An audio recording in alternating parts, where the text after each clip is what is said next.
माझी भूमिका काय विचारायला त्यानं सुद्धा मी हेच सांगितलेलं आहे की तुम्हाला एकमेकात लढवून आपल्या राजकीय पोळ्या भाजण्याचं स्वप्न जे काही लोक बघतायत, मग त्याच्यात भाजपा असेल किंवा अन्य कोणी असेल, हे स्वप्न साकार होऊ देऊ नका. कारण आपण एका आईची लेकरं आहोत, महाराष्ट्राची लेकरं आहोत. समाजामध्ये वितुष्ट जातीपातीत भांडणं लावून महाराष्ट्राची विल्हेवाट हे लावत असतील तर ते कृपा करून त्यांचं स्वप्न हे राज्याला घातक आहे, ते यशस्वी होऊ देऊ नका. त्यापेक्षा सर्व समाजातल्या लोकांनी एकत्र या. त्याच्यासाठी शिवसेनेचा जर काही सहभाग पाहिजे असेल, मदत पाहिजे असेल तर आम्ही तो द्यायला तयार आहोत. आणि माझं अजूनही म्हणणं असं आहे की आरक्षणाच्या मर्यादा वाढवण्याचा अधिकार हा राज्याला नाही आहे. जसं बिहारला आरक्षण दिलं होतं ते कोर्टाने उडवलं. मर्यादा वाढवायची असेल तर लोकसभेमध्येच हा प्रश्न सुटू शकतो. मी माझे खासदार द्यायला तयार आहे, सोबत द्यायला तयार आहे. सर्वांनी, मग त्याच्यात मराठा असतील, ओबीसी असतील, धनगर असतील, सर्वांनी मोदींकडे जावं.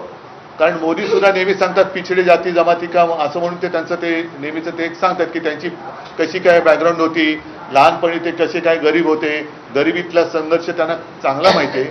तर तो संघर्ष त्यांच्या अनुभवाला आलेला आहे. मग या बाबतीमध्ये आरक्षणाच्या बाबतीत मोदी देतील तो निर्णय आम्हाला मान्य आहे. मोदींनी निर्णय द्यावा की आरक्षण तुम्हाला जर का ओबीसीच्या मर्यादा वाढवायच्या आहेत, मराठा किंवा धनगरांना आरक्षण देताना आदिवासींना दुखवायचं नसेल, मराठ्यांना आरक्षण देताना ओबीसींना दुखवायचं नसेल, पहिलं दुखवायचं आहे की नाही हे मोदींनी सांगायला पाहिजे, सत्ताधारी पक्षाने सांगायला पाहिजे. आणि आरक्षण वाढवण्यासाठी लोकसभेत जर तुम्ही काही प्रयत्न करू इच्छित असाल तर सर्वमान्य तोडगा तिकडे निघत असेल तर आज मी त्या तोडग्याला पाठिंबा द्यायला तयार आहे. मागे 2 दिवसापासून मराठा आंदोलन हे मातोश्री आंदोलन करतात. नाही, मला नाही. तुम्हाला असं वाटतं का की यात मी त्याच्यामध्ये त्याच्यात काय जाणार आहेत?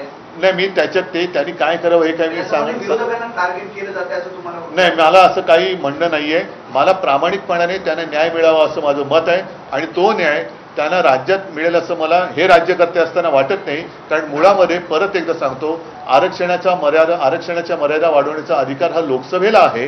लोकसभेमध्ये मोदींनी निर्णय घ्यावा, आम्ही मान्य करायला तयार आहोत. म्हणून मी इथल्या सगळ्या या समाजातल्या लोकांना विनंती करतोय की आपण इकडे एकमेकाशी भांडत बसण्यापेक्षा दिल्लीमध्ये जाऊ, दिल्लीमध्ये चला आणि मोदींना सांगा की तुम्ही आता ह्याच्यामध्ये लक्ष घाला. कारण ते मोठी दैवी शक्ती मोदींना प्राप्त झालेली आहे.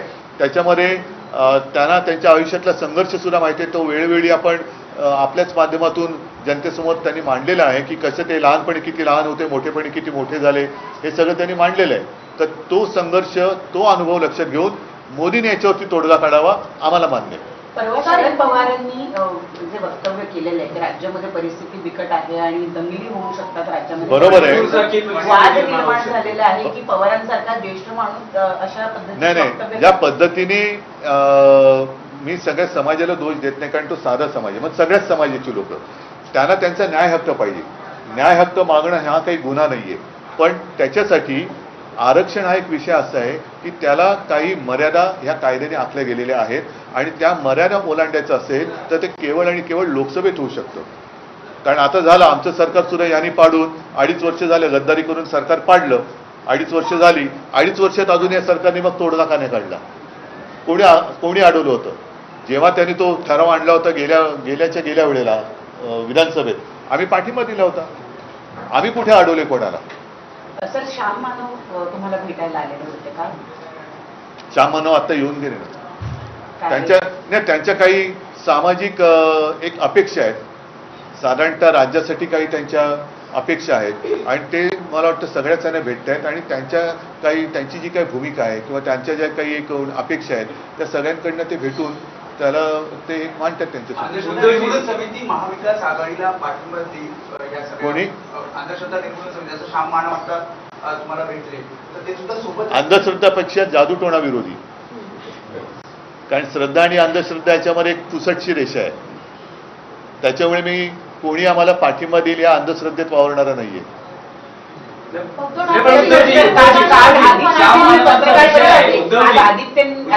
मानवांचा एक विषय आहे की त्यांनी मध्यंतरी अनिल देशमुखांच्या बाबतीत विधानं केली आणि आता राज्यात आपल्याला बघायला मिळते अनिल देशमुख विरुद्ध देवेंद्र फडणवीस आणि त्या मध्यस्थ म्हणजे केंद्रबिंदू आहे समित कदम.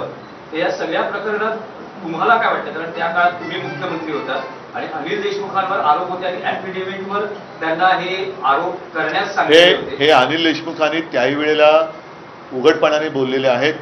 अनिल देशमुख मध्ये मला भेटले त्याही वेळेला बोललेले आहेत आणि मला असं वाटतं की त्यांना जो काही अनुभव आलेला आहे, काय पद्धतीने हे घृणास्पद काम करणारी लोक बसलेत सत्तेवर, म्हणजे यांना हे सगळे लोक अमानुष आहेत.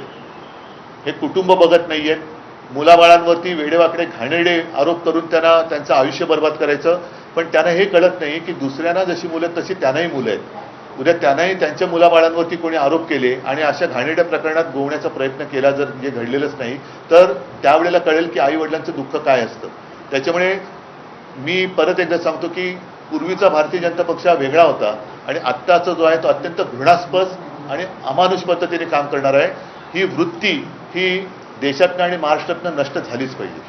उद्धवजी, काल आदित्य यांनी पत्रकार परिषद घेतली. मुंबईतले आणि मुंबईच्या बाहेरचे जे खड्डे आहेत रस्त्यांवरचे त्याच्याबद्दल त्यांनी वक्तव्य केलं. त्याच्यावर आता मोहित नाही, आता यांनी असा आरोप केलेला आहे की आता तेच नाही, जाऊ द्या. कशा 5 हा वर्षातले सगळे मी संन्यास घेतलेल्या लोकांबद्दल बोलत नाही.